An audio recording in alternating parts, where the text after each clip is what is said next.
Mars media நேயர்களுக்கும் அன்பர்களுக்கும் இந்த நாள் இனிய நாளாக அமைய எல்லாம் வல்ல இறைவனை பிரார்த்திக்கின்றோம். இந்த சேனல் உங்களுக்கு பிடிச்சிருந்தா மறக்காம சப்ஸ்கிரைப் பண்ணுங்க, ஷேர் பண்ணுங்க, லைக் பண்ணுங்க, கமெண்ட் பண்ணுங்க. எனதருமை கடகராசி நேயர்களே, இந்த அருமையான பதிவில் நம்ம என்ன பார்க்க போறோம் அப்படின்னா, நிகழும் மங்களகரமான குரோதி வருடம் பங்குனி மாத ராசி பலன். இந்த பங்குனி மாதம் உங்களுக்கு எப்படிப்பட்ட மாதம், எந்த கிரகங்கள் மூலமா நீங்க கவனமா இருக்கணும், எந்த கிரகங்கள் உங்களை சூப்பரா வச்சுக்க போறது, பரிகாரமா என்ன பண்ணினா ரொம்ப விசேஷம் அப்படிங்கிறத பத்தில நம்ம இப்ப தெளிவா பார்க்க போறோம். ஃபர்ஸ்ட் ஆஃப் ஆல், உங்களோட ராசிநாதன் சந்திர பகவான் சகாயஸ்தானம் என்று அழைக்கப்படக்கூடிய 3ஆம் இடத்துல இருக்கார். இந்த மாசம் முழுவதும் உங்களுக்கு தைரியம் இருக்கும், மனோதைரியம் இருக்கும், தன்னம்பிக்கை இருக்கும், உத்வேகம் இருக்கும், வீரியம் இருக்கும், காரியம் ஜெயமாகும். 3-12 கூடிய அதிபதி புத பகவான் பாக்கியஸ்தானமாகி 9ஆம் இடத்துல இருக்கிறது ரொம்ப விசேஷம்னால நீச்சம் அடைந்து இருக்கிறது. ஸோ அவரால் சில பிரச்சனைகள் வராது. ஆனா நீங்க எங்கெல்லாம் கவனமா இருக்கணும் அப்படின்னா, இளைய உடன் பிறப்புகள் விஷயத்துல கவனமா இருக்கணும், செலவுகள் விஷயத்துல கவனமா இருக்கணும். திடீர்னு ஏதாவது ஒரு மத்திய செலவு வரத்துக்கு வாய்ப்புகள் இருக்கு. 18-3-2025 முதல் வக்கரகதியில அஷ்டமராசிக்கு வந்துடுறார் புத பகவான். அஷ்டமராசிக்கு வந்துட்டாலனாலே வக்கரமா இருந்தாலும் அஷ்டமராசிக்கு வந்துட்டாலனால மறைந்த புதன் நிறைந்த லாபத்தை கொடுப்பார். சந்தோஷமான ஒரு செய்தியெல்லாம் கிடைக்கும். படிக்கிற குழந்தைகளுக்கெல்லாம் ஒரு அறிவுத்திறன் விருத்தியாகும். எழுத்து மற்றும் அச்சுத்துறையில் இருக்கும் அன்பர்களுக்கு புதிய வாய்ப்புகள் கண்டிப்பாக வந்து சேரும். அதேபோல் மனதில் ஒருவித சந்தோஷம் குடிகொள்ளும், அறிவுத்திறன் விருத்தியாகும். 30-3-2025 முதல் இந்த புத பகவான் வக்ர நிவர்த்தி ஆகிறது ரொம்ப விசேஷமான பலன்கள் உங்களுக்கு கண்டிப்பாக கிடைக்கும். நீங்க மேற்கூறிய விஷயங்கள்ல ரொம்ப அற்புதமான ஒரு முன்னேற்றத்தை காண்பீர்கள். 10-4-2025 முதல் இந்த புத பகவான் மறுபடியும் பாக்கியஸ்தானமாகி 9ஆம் இடத்துக்கு வந்து நீச்சம் அடைஞ்சிட. இன்னும் மறுபடியும் அதே மாதிரி பழைய குருடி கதவதரடி, ஜாக்கிரதையா இருக்கணும் எல்லா விஷயத்திலையும். ரைட்.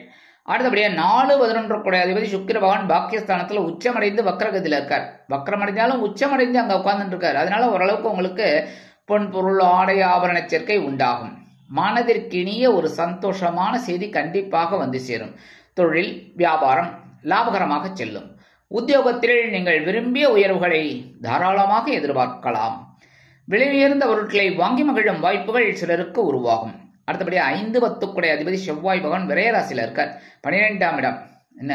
இந்த பஞ்சமாதிபதி ஜீவனாதிபதி விரயஸ்தானத்துல இருக்கிறது கொஞ்சம் செலவுகளை அதிகமாக தான் கொடுக்கும். ஏதாவது ஒரு வகையில் குழந்தைகள் மூலமா கொஞ்சம் செலவுகள் இருக்கும். தொழில் வியாபாரத்தை அபிவிருத்தி செய்யக்கூடிய சில செலவுகள், உத்தியோகத்தில் இடமாற்றம் பற்றிய செலவுகள், இந்த மாதிரிலாம் வரத்துக்கு வாய்ப்புகள் இருக்கு.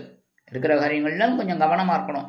ஆனாலும் சீருடை பணியாளர்களாகிய காவல், ராணுவம், தீயணைப்புத்துறை, மருத்துவத்துறையில் வேலை பார்க்கும் அன்பர்களுக்கு எதிர்பார்க்கும் இடமாற்றம், பதவி மாற்றம், பதவி உயர்வு, சம்பள உயர்வு அருமையாக வந்து சேரும். 7-4-2025 முதல் இந்த செவ்வாய் பகவான் எங்க வராருன்னு பார்த்தீங்கன்னா ஜென்மராசிக்கு வந்து உட்கார்ந்துருக்கார். ஆனா நீச்சம், கடகராசியில நீச்சம். கரெக்டா? இந்த இடத்துல என்னன்னா ஜென்மராசியில இருக்கிறார் அப்படிங்கும்போது கொஞ்சம் கவனமா இருக்கணும். ஆனா பார்வை வந்து நீச்சம் அடைஞ்சாலும் பார்வை ஓரளவுக்கு இருக்கும். ஆனாலும் கவனமா இருக்கணும்.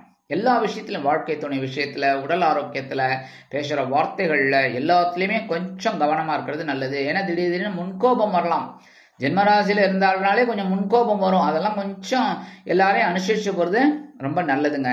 அடுத்தபடியா தனவாக்கு குடும்பாதிபதி சூரிய பகவான் பாக்கியஸ்தானத்தில் இருக்கிறது ரொம்ப விசேஷம். 9ஆம் இடத்துல இருக்கிறது ரொம்ப விசேஷம். 7-8 இருந்தவர்களும் 2 மாசமா உங்களை போட்டு டைட் பண்ணியிருந்தார். இப்ப கொஞ்சம் ரிலீஸ் ஆகி 9ஆம் இடத்துக்கு இருக்கிறதுனால ரொம்ப விசேஷமான பலன்கள் உங்களுக்கு கண்டிப்பாக கிடைக்கும். தனவரவு தாராளமா வந்து சேரும். உத்தியோகம் இல்லாத குழந்தைகளுக்கு நல்ல உத்தியோகம் கிடைக்கும். அதே மாதிரி குடும்பத்துக்கு தேவையான சில வேலைகள் எல்லாம் செய்வீங்க. இந்த நேரத்துல உங்களோட மனசுல இருக்கிற கவலைகள் குறைந்து ஒரு தைரியம் கண்டிப்பாக வந்து சேரும். 6-9 கூடிய அதிபதி குரு பகவான் எங்க இருக்காருன்னு பார்த்தீங்கன்னா சூப்பரா லாபஸ்தானத்துல இருக்கார்.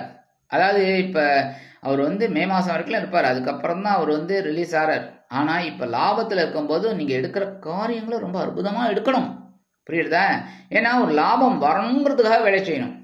எல்லா விஷயத்திலையும், தொழில் வியாபாரத்திலும் சரி, உத்தியோகத்துல கவனமா இருக்கும். அதுக்கு உண்டான லாபம் ஆட்டோமேட்டிக்கா வரும்.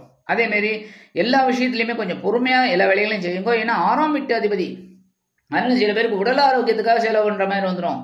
அதனால உடல் ஆரோக்கியத்துல கவனமா இருங்கோ. உத்தியோகத்துல சக நண்பர்கள் எல்லாம் அனுசரிச்சு போறது நல்லது. ஏன்னா உங்களோட உயர்வுக்கு வேணும்னா எல்லாரையும் அனுசரிச்சு போறது நல்லது. அடுத்தபடியா பாக்யாதிபதி அப்படிங்கிறனால உங்களுக்கு பாக்கியங்களை அனுபவிக்கக்கூடிய ஒரு வாய்ப்புகளையும் இந்த குரு பகவான் கொடுப்பார். இருந்தாலும் இந்த குரு பகவானோட பார்வைன்னு பார்த்தீங்கன்னா 5ஆம் பார்வை உங்களோட சகாயஸ்தானத்தை பார்க்கறது ரொம்ப விசேஷம். 3ஆம் இடம் புனிதமாகிறது. அதனாலே உங்களுக்கு உடன்பிறப்புகள் வழியில் சில நன்மைகளை நீங்கள் எதிர்பார்க்கலாம். அரசியல்வாதிகளுக்கு அற்புதமான ஒரு மாதம். அதேபோல் கலைத்துறை நண்பர்களுக்கு வாய்ப்புகள் வந்து சேரலாம். எல்லா விஷயத்திலையும் உங்களுக்கு வெற்றிகள் கண்டிப்பாக வந்து சேரும். அடுத்தபடியே 7ஆம் பார்வை உங்களோட பஞ்சமஸ்தானத்தை பார்க்கிறார். குழந்தைகளின் மூலம் சில நன்மைகள் நீங்கள் எதிர்பார்க்கலாம். குழந்தைகளின் முன்னேற்றம் கண்டு மனமகிழ்ந்து போவீர்கள். குழந்தைகளுக்காக சில வேலைகளை அற்புதமாக செய்து மகிழ்வீர்கள். அடுத்தபடியா 9ஆம் பார்வை உங்களோட கலத்திர ஸ்தானத்தை பார்க்கிறார். அற்புதம். 7ஆம் இடம் புனிதமாகிறது. அதனால வாழ்க்கை துணை மூலமா உங்களுக்கு சில நன்மைகளை நீங்கள் எதிர்பார்க்கலாம். 7, 8 கூட அதிபதி சனீஸ்வர பகவான் அஷ்டமராசியில் இருக்கார். 8ஆம் இடம், 8ஆம் இடத்து அதிபதி 8ஆம் இடத்துல இருக்கார். அப்ப நம்ம கவனமா இருக்கணும். உடல் ஆரோக்கியத்துல, பேசுற வார்த்தைகள்ல, வாழ்க்கை துணையோட உடல் ஆரோக்கியத்துல, ஏதாவது ஒரு விஷயத்துல ஏதோ ஒரு அவமானம் வரலாம். அப்படிங்கறதுனால பேசுற வார்த்தைகள்ல கவனமா இருக்கணும். சரியா? ஆனாலும் 29/3/2025 முதல் இந்த சனீஸ்வர பகவான் திருக்கணித பஞ்சாங்கப்படி பாக்கியஸ்தானத்துக்கு வந்து அபாடா ரிலீஸ். என்ன ரொம்ப நல்ல ஒரு முன்னேற்றம் உங்களுக்கு கண்டிப்பா கிடைக்கும். மனசுல இருந்து வந்த கவலைகள் கொஞ்சம் குறையும். உடல் ஆரோக்கியத்தில் இருந்து வந்த இன்னல்கள் படிப்படியாக குறையும். அடுத்தபடியா ராகு பகவான் பாக்கியஸ்தானத்துல இருக்கார். அற்புதமான ஒரு சந்தோஷம் உங்களுக்கு கண்டிப்பா கிடைக்கும். அதே மாதிரி நீங்க எடுக்கிற காரியங்கள்ல அற்புதமா நிறைவேறும். வெளியூர் இல்லைன்னா வெளிநாடு போய் படிக்கணும், உத்தியோகம் பார்க்கணும்னு நினைக்கிற குழந்தைகளுக்கெல்லாம் அற்புதமான ஒரு முன்னேற்றம் அருமையாக வந்து சேரும்.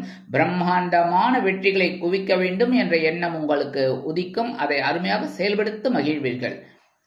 மற்றொரு சாயா கிரகமான கேது பகவான் சகாயஸ்தானம் என்று அழைக்கப்படக்கூடிய 3ஆம் இடத்தில் குரு பகவானின் பார்வையை பெற்று சஞ்சாரம் பண்றது மனசுல எவ்வளோ கவலைகள், எவ்வளோ பிரச்சனைகள், எவ்வளோ சங்கடங்கள் இருந்தாலும் தைரியமாக எதிர்கொள்வீர்கள். அதுவே உங்களுக்கு பெரிய பிளஸ் பாயிண்ட். தைரியமா எதிர்கொள்வீர்கள். எடுக்கிற காரியங்கள்ல உங்களுக்கு அற்புதமா இருக்கிறதுக்கு என்ன பண்ணணும் அப்படின்னா ஆன்மீக விஷயங்கள்ல நாட்டம் கொள்ளுங்க. காலையில எழுந்தோடனே, இல்லத்தரசிகளா இருந்தா காலையில எழுந்தோடனே விளக்கேற்றி உங்களுக்கு தெரிஞ்ச ஸ்லோகத்தை சொல்லுங்க. ஓம் நமோ நாராயண, ஓம் நம சிவாய, ஏதாவது ஒன்று சொல்லலாம். ஒன்றும் தப்பு கிடையாது. எல்லாரும் வந்து பெரிய பெரிய சௌந்தர்ய லகரி, லலிதா சாசனாமா எல்லாம் படிச்சுட்டு வந்து உட்காரணுங்கிறது கிடையாது. அவங்களுக்கு என்ன தெரியுதோ அது சொல்றது நல்லது. ஆண்களாக இருந்தால் அவங்க வந்து பூஜை ரூம்ல போயிட்டு அவங்களுக்கு இஷ்ட தெய்வத்தை வேண்டிட்டு அந்த நாளை ஆரம்பிங்கோ.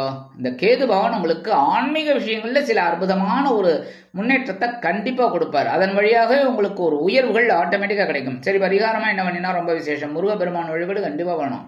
ஏன்னா செவ்வாய் பகவான் நீச்சமடைய போறார்.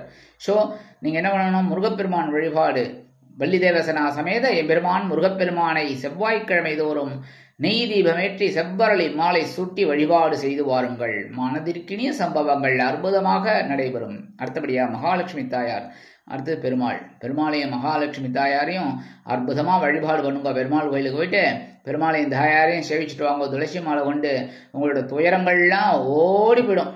சரியா? அடுத்தபடியே சந்திர வழிபாடு கண்டிப்பா பண்ணுங்க. சந்திர வழிபாடு திங்கட்கிழமை சந்திர பகவான் வழிபாடு பண்ணுங்க. அற்புதமானது.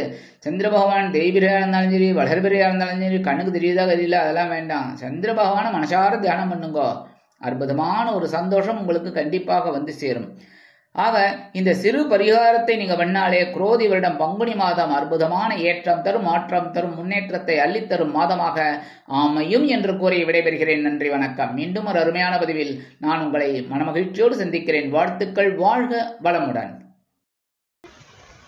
இந்த சேனல் உங்களுக்கு பிடிச்சிருந்தா மறக்காம சப்ஸ்கிரைப் பண்ணுங்க, லைக் பண்ணுங்க, ஷேர் பண்ணுங்க.